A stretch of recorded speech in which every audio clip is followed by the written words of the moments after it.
As you can see, that's how bad these lights are. They're really, really bad. You can't even see through them. So it's gonna be a great test. So let's see if this and this make a difference. Get this all masked up. So here we go. We have an 800 grit pad. Get this ready to go. Let's go ahead and fix it. And I believe they recommend doing this wet. So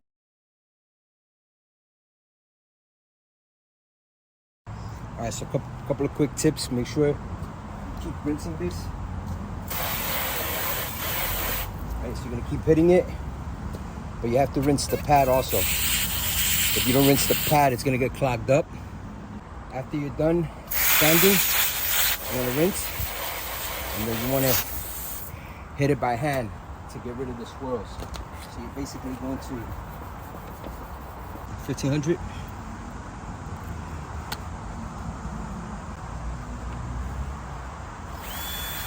So when you put it, try to start on one corner and just go all the way across. Corner, all the way across. Because if if it's skipping, it's because you're putting too much pressure on it.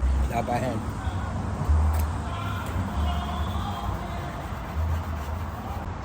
All right, once you move to the 3000, make sure you keep wiping it down as you go. It's still gonna look a little foggy until you polish it. Now we move to the polish. So we're gonna use this along with this ball.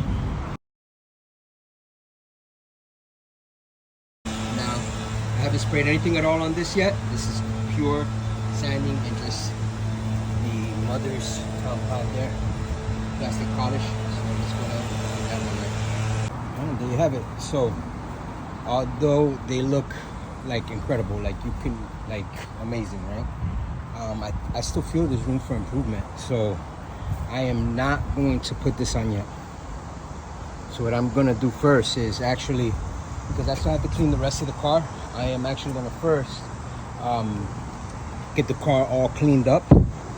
In the meantime, what I am gonna do is ceramic coat them with this. I love this stuff. As you can see, that actually helps bring it up even more. As you can see, that's a massive difference, right? From what it was to this, it's incredible.